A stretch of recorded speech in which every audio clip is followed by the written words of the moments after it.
नमस्कार, स्वागत है आपका मेरे YouTube चैनल में। आज आपके लिए लेकर आया हूँ प्रेमचंद की लिखी किताब दो बैलों की कथा का समरी। तो चलिए लेकर चलता हूँ सीधा बुक समरी की ओर। दो बैलों की कथा प्रेमचंद की एक प्रसिद्ध कहानी है जो हीरा और मोती नामक दो बैलों की मित्रता, समझदारी और आत्मसम्मान की भावना को दर्शाती है।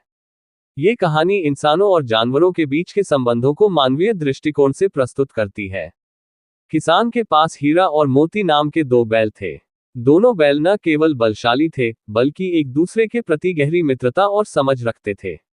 किसान उन्हें बहुत प्यार करता था और उनकी देखभाल करता था। लेकिन एक दिन किसान को आर्थिक कठिनाई के कारण बैलों को साहूकार के पास गिरवी रखना पड़ा। साहूकार बैलों को कठोरता से काम करवाता था।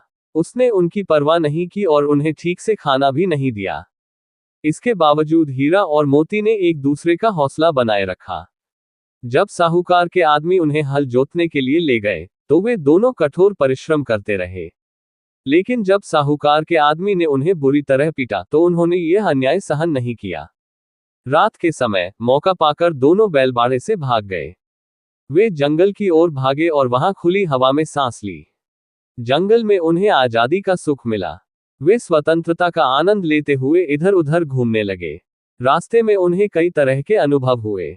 एक गांव में पहुंचे, महिलाओं को कुएं से पानी खींचते हुए देखा।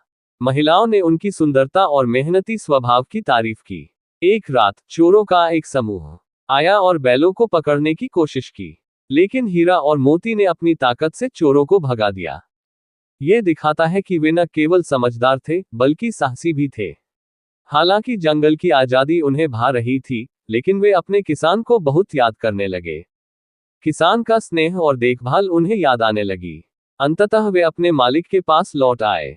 किसान ने अपने बैलों को देखकर बहुत खुशी महसूस की। उसने उन्हें गले लगाया और वादा किया कि वह अब उन्हें कभी किसी के पास गिरवी नहीं रखेगा। उसने उनकी देखभाल की और उन्हें प्यार से रखा। कहानी का संदेश: हीरा और मोती की दोस्ती और एक दूसरे के प्रति समझ हमें सिखाती है कि सच्चे मित्र हमेशा साथ रहते हैं। ये कहानी दिखाती है कि चाहे इंसान हो या जानवर, हर किसी को स्वतंत्रता और सम्मान चाहिए। जीवन में चाहे कितनी भी कठिनाई क्यों न आए, हमें धैर्य और साहस के साथ उनका सामना करना चाहिए। जानवर भी इंसानों की तरह प्यार और देखभाल के पात्र हैं। उनके साथ दया और सम्मान का व्यवहार करना चाहिए। ये कहानी केवल जानवरों की नहीं है, बल्कि इसमें मानव जीवन के गहरे पहलुओं को भी दर्शाया गया है। धन्यवाद। फिर मिलते हैं अगले बुक समरी में।